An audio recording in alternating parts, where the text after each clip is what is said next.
Hello दोस्तों, कैसे हो आप सब लोग। आशा करता हूँ अच्छे हो गए, पुष्ट हो गए, तंदुरुस्त हो गए। देखिए, एसएससी सीजीएल 2021 के एग्जाम डेट जैसा आपको पता है कि आज आ चुकी हैं और आपके 11 अप्रैल से स्टार्ट हो रहे हैं एग्ज़ाम और 21 अप्रैल तक चलेंगे। तो ज़्यादा दिन नहीं है। देखा जाए तो मोटा मोटा 30-32 दिन है। तो आखिर के इन 30-32 दिन में क्या बेस्ट स्ट्रेटजी रहनी चाहिए, क्या चीज़ें आपको जो है अपनी करनी चाहिए, मैथ को इन लास्ट के 30 दिनों में कैसे टैकल करें, अगर आपने बहुत ज़्यादा पढ़ा है नहीं पढ़ा है, वो सब चीज़ों के हिसाब से बात करी जाएगी। जीके में कुछ टॉपिक्स हैं और क्या क्या चीज़ों पर फोकस करी जाए, क्या लूसेंट अभी रिलेवेंट है भी कि नहीं, इन 30 दिनों में क्या ऐसे करना चाहिए उसके बारे में बात करेंगे। कितने मॉक्स लगाएं, कौन से मॉक्स लगाएं, कहाँ से मॉक्स लगाएं, इसके बारे में बात करेंगे। तो पूरी टोटल स्ट्रेटजी इसमें हर एक सब्जेक्ट की डिस्कस की जाएगी। तो चलिए स्टार्ट करते हैं। आखिरी के 30 दिनों में आपको जरूर करनी चाहिए चीज़ें।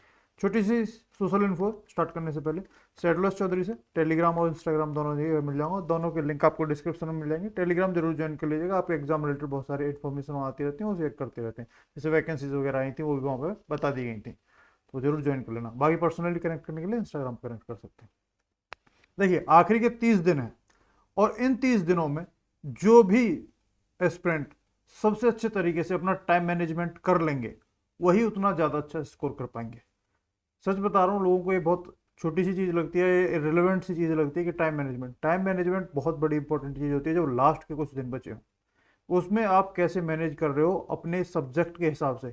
जैसे मान लो मैथ है और जीके है, प्रीलिम्स में ये दोनों सब्जेक्ट सबसे ज़्यादा इंपॉर्टेंट रोल प्ले करते हैं और बहुत ही क्रूशियल रोल प्ले कर जाती है रीजनिंग के कुछ सर्टेन क्वेश्चंस। तो जो जीके को और जीके के कुछ सर्टेन टॉपिक ही हैं, मतलब फिक्स्ड है, अब पूरा लूसेंट पढ़ने की जरूरत नहीं होती है आपको, टारगेट ओरिएंटेड स्टडी करनी होती है जीके में। इसके अलावा मैथ, मैथ में जो कौन कितना आप टाइम दे रहे हो इन 30 दिनों में। दिन में आप 10 घंटे पढ़ते हो, 8 घंटे, 6 घंटे, 4 घंटे, जितना भी पढ़ते हो उसमें उसमें कितना टाइम दे रहे हो, क्योंकि मैथ में टाइम देने की बहुत ज़रूरत होती है। सबसे ज़्यादा टाइम आपका लगभग लगभग 60 से 70% टाइम आपका अभी भी मैथ में ही जाना चाहिए, क्योंकि मैथ ही अब पूरा गेम चेंजर हो रखा है एसएससी में। तो बात की जाए तो क्योंकि मैथ में अच्छा स्कोर कर लिया तो काफ़ी अच्छे चांसेस रहते हैं कि आप वो कर जाओ, और प्रीलिम्स में जीके में भी स्कोर करना बहुत जरूरी होता है। तो इनको कैसे आप अपना मैनेज कर रहे हो, साथ में आप मॉक टेस्ट का कैसे मैनेज कर रहे हो, रिवीजन का कैसे कर रहे हो, ये आपको बहुत अच्छे से करना पड़ेगा। तो मैथ पर जरूर ध्यान रखिएगा। साथ में रिवीजन भी आपको वीकली, तो हर हालत में आपको जितना भी पढ़ रहे हो उसका रिवीजन करना पड़ेगा। कोशिश करिएगा इस 30 दिन में जितना भी आपका सिलेबस है 2 या 3 बार आप रिवाइज कर लो। शायद आपको ये लग रहा हो कि 2 या 3 बार भैया, एक बार रिवीजन हो जाए तो काफ़ी है। सच बता रहा हूँ, जरूर करना 2 से 3 बार रिवीजन आपको बहुत ज़रूरी है। क्योंकि एक क्वेश्चन कोई भी मान लो XYZ है, मैथ का कोई क्वेश्चन है, ठीक है साहब, उस क्वेश्चन को जो आप पहली बार कर रहे होगे या उसका कॉन्सेप्ट पहली बार सीख रहे होगे, तो आपको हो सकता है 10 मिनट या 15 मिनट लगे हों या 20 मिनट लगे हैं उस क्वेश्चन को सीखने में। दूसरी बार जब आप करोगे सेम क्वेश्चन को, जब आपने कॉन्सेप्ट सीखा हुआ, तो 5 मिनट कम लगेंगे। तीसरी बार करोगे तो दो हो सकता है 1-2 मिनट में ही आप निकाल दो। और चौथी बार करोगे तो हो सकता है कि आपको क्वेश्चन का आंसर भी रटा हो और 2 सेकंड्स में आप पूरा प्रोसेस बता दो। तो इसीलिए रिवीजन बहुत इंपॉर्टेंट होता है। तो कोशिश करना कि लास्ट के 30 दिन में 2 से 3 बार रिवीजन सारा अपना कर लेना। जो भी इंपॉर्टेंट चीज़ें हैं, जो भी आपने नोट डाउन किए हैं, वो सब किया है। इसके बारे में बहुत कुछ मैंने रिवीजन के बारे में, स्ट्रेटजी और रिवीजन के तरीके सब चैनल पर पड़े हुए हैं, आप जरूर देख लीजिएगा। आपको बहुत अच्छे से रिवीजन के पूरे तरीके बताए हुए हैं, तो जरूर करना। इसके अलावा मॉक्स, अब आपको 30 दिनों में ज़्यादा से ज़्यादा मॉक्स भी देने हैं। कोशिश तो यही है कि आप जितने ज़्यादा ज़्यादा दे पाओ। अब उसके बारे में भी और डिटेल में बात करेंगे इसी वीडियो में। इसके अलावा आपको डेली टारगेट फिक्स करने पड़ेंगे।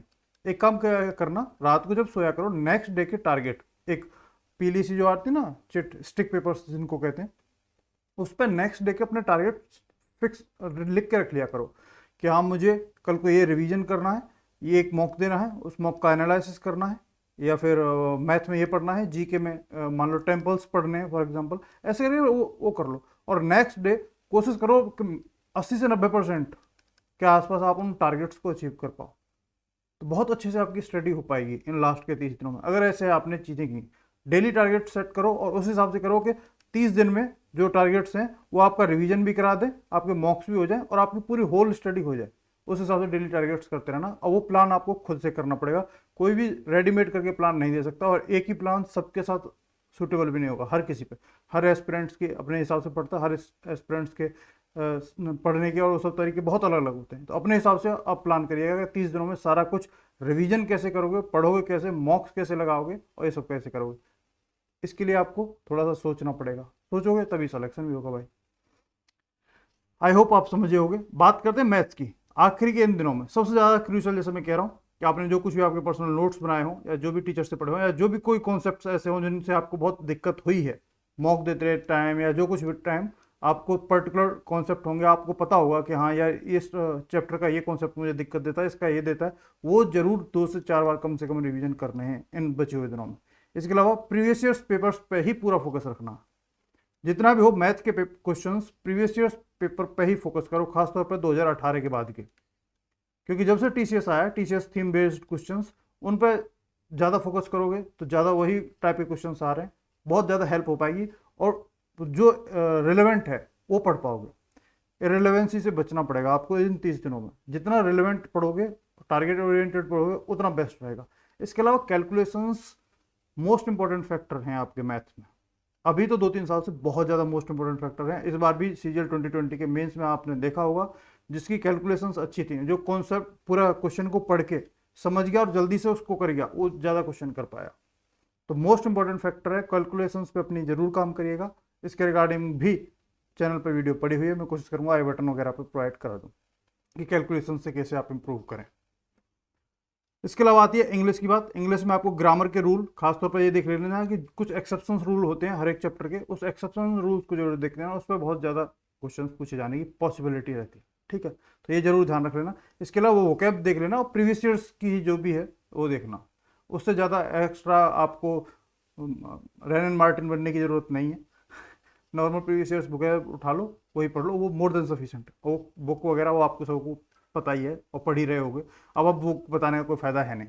अब बात आती है जीके की, मोस्ट इंपॉर्टेंट वो है। हालांकि इसके रिगार्डिंग एक सेपरेट वीडियो लेके आ जाऊंगा जिसमें जीके में काफ़ी डिटेल में मैं आपको बता दूंगा। और ये 24 घंटे, इस वीडियो के रिलीज होने के 24 घंटे के अंदर अंदर वो जीके की स्पेसिफिक वीडियो आ जाएगी, जिसमें आपको बहुत अच्छे से डिटेल में पता चल जाएंगी। और उसमें वो भी बता दूंगा कहाँ से कैसे कैसे करें, हर चीज़ आपको पूरी इस वीडियो में मिल जाएगी। हालांकि इसमें स्ट्रेटजी वाइज पूरे 30 महीने की बात कर रहा हूँ, तो लास्ट के 6 महीने के करंट अफेयर्स जरूर करना। मतलब अक्टूबर 2021 से आपके मार्च तक के होने चाहिए, क्योंकि अप्रैल में पेपर है, वो 10-15 दिन पहले तक के क्वेश्चंस पूछते रहे। तो मार्च पूरे महीने के जरूर करंट अफेयर होने चाहिए। और ये मत करना कि अब वो देखने में बैठ रहे हो, या तो कि आपको वीडियोस वगैरह मिल जाएंगे यूट्यूब पे, ये 6 महीने के करंट अफेयर की है सबकी, या मंथली करंट अफेयर की 6 वीडियो मिल जाए तो भी ठीक है, या फिर पीडीएफ वगैरह। वैसे पीडीएफ का मैं सजेशन दे दूंगा जब जीके वाली वीडियो आएगी, उसमें मैं पूरा बता दूंगा कौन सी पीडीएफ है, उसमें 6 महीने के करंट अफेयर बहुत अच्छे से दे रखे हैं, वो भी आपको सजेस्ट कर दिया जाएगा। अभी इन दिनों में पूरी लूसेंट करने की गलती मत करना, क्योंकि लूसेंट अब उतनी रिलेवेंट नहीं है बची एसएससी के हिसाब से, क्योंकि एसएससी में स्टैटिक जीके का और करंट अफेयर का बहुत बड़ा पोर्शन आने लग गया, फैक्ट्स और करंट अफेयर। तो इसलिए अवॉइड करना भी लूसेंट को, और कोशिश करना 6 महीने करंट अफेयर पढ़ो। 6 महीने करंट अफेयर्स में आपके बहुत सारी चीज़ें हो जाती हैं, स्पोर्ट्स इवेंट्स हो जाते हैं, क्या किसने क्या जीता। इसके अलावा अब जितनी भी वर्ल्ड समिट्स वगैरह होती हैं वो हो जाती हैं, जितनी भी थीम हो रही हैं उनकी वो हो जाती हैं। और इसके अलावा स्टेटहुड डे, हर एक स्टेट का, उसके चीफ मिनिस्टर्स, गवर्नर्स, ये बहुत इंपॉर्टेंट रोल प्ले करते हैं आपके जीके में। इसके अलावा आप बहुत सारे टॉपिक्स हैं, और उन टॉपिक्स को लेके पूरा एक लिस्ट लेके मैं आ जाऊंगा जीके वाली स्पेसिफिक, उसमें पूरा लिस्ट बता दी जाएगी आपको कि ये कर लो पूरी, वो उससे बाहर शायद ही क्वेश्चन जाए। मतलब ये है कि उन सब चीज़ों को कर लोगे तो 40 मार्क्स तक आप आउट ऑफ 50 ला सकते हो, क्योंकि 35 तक तो मैं खुद लाया हुआ हूँ, तो मैं कह सकता हूँ कि हाँ वो चीज़ें करोगे तो 40 तक आप ला सकते हो, बिल्कुल ला सकते हो। और 40 अगर जीके में ले आओ तो बहुत अच्छा स्कोर आप कर सकते हो।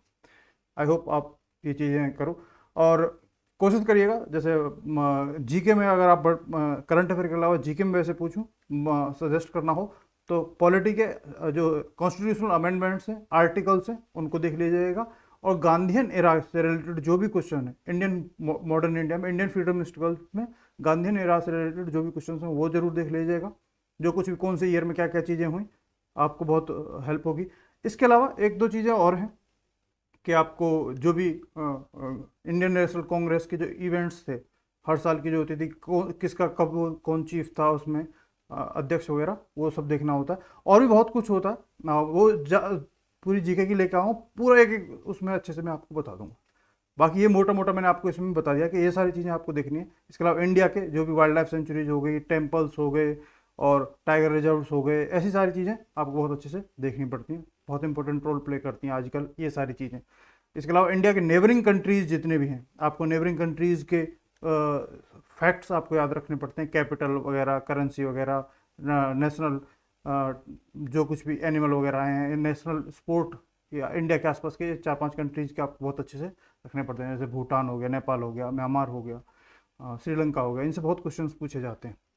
तो आई होप ये सारी चीज़ें, आई होप आप समझोगे और इन्हीं चीज़ों पर फोकस्ड आप स्टडी करोगे, ज़्यादा इरेलेवेंट और उसमें मत घुसिएगा, और मॉक्स पे जरूर ध्यान दीजिएगा। अब मॉक्स की बात आती है कि कितने कैसे कह रहे हो, हालांकि मॉक्स के ऊपर ही मैंने बहुत एक अच्छी वीडियो बनाई हुई है कि मॉक्स कैसे लगाएं, कैसे अपना स्कोर अगर 120 के आसपास हो रहा है तो 160 प्लस तक आप लेके जा सकते हैं।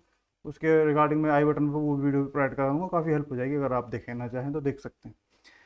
मॉक्स में सबसे पहले तो प्रीवियस ईयर्स करें, सबसे पहले और सबसे मोस्ट इंपॉर्टेंट आपका सोर्स वही होना चाहिए, प्रीवियस ईयर्स। इसके बाद जब आपने सारे प्रीवियस ईयर्स 1-2 बार कर लिए हैं तब आप नॉर्मल मॉक्स की तरफ जा सकते हैं। और उसके रिगार्डिंग आपको बहुत सारे ऐप्स हैं, बहुत सारे वो फ्री में वीकेंड वो प्रोवाइड करा रहे हैं, जितने भी ऐप्स हैं वो तो आजकल फ्री में बहुत जल्दी अब आने स्टार्ट करेंगे, हर वीक एक दो फ्री आपको आएगी। इसके अलावा कोशिश करिएगा डेली एक मॉक प्रीवियस ईयर्स जरूर दो, एक मिनिमम प्रीवियस ईयर पेपर जरूर दो, उसको अच्छे से एनालाइज करो, उसमें जो भी आपकी गलतियां रह रही हैं, जो भी आपसे सिली मिस्टेक्स हो रही हैं या कॉन्सेप्चुअल मिस्टेक हो रही हैं, उनको नोट डाउन करो, उन पर काम करो और फिर अगला मॉक दो। ठीक है, मॉक देने से ज़्यादा ज़रूरी होता है उसका एनालिसिस करना, और उससे भी ज़्यादा ज़रूरी होता है उन कमियों को ढूंढ के उन कमियों पर काम करना, तभी आपका स्कोर बढ़ता है। तो मॉक्स आपको देने हैं, डेली देने हैं, अच्छे से उनको रिवाइज करना है जो आपने ये सब किया है। अगर ये सारा कुछ कर लिया तो अगले 30 दिनों को टाइम मैनेजमेंट के साथ और ये सब करने के साथ साथ में आप बहुत अच्छा स्कोर कर पाओगे। मेरी बेस्ट विशेष है, आपकी कोई भी डाउट क्वेरी हो कमेंट में ज़रूर करें। किसी मैं जीके की तो स्पेसिफिक वीडियो लेके आ रहा हूँ, कुछ और भी टॉपिक से आपको ये है कि हाँ ये इस बारे में बता दीजिए उसमें, तो कमेंट करके बताइए, मैं कोशिश करूँगा उसके बारे में भी लेके आपको आ जाऊँ। तो आई होप ये वीडियो आपकी काफ़ी हेल्प की हो, और ये जो चीज़ें मैं बताई हूँ उसमें से आप 2, 4, 5, 6, 8, 10 जितनी भी चीज़ें हैं कुछ आपको पॉजिटिव लगी हों तो अपनी स्टडी में उनको ज़रूर इंक्लूड करिएगा, जिससे कि आपका भला हो पाए। तो आज की वीडियो में इतना ही था दोस्तों, नेक्स्ट वीडियो में बहुत जल्दी आपसे मुलाकात होगी, तो टाटा बाय बाय, जय हिंद।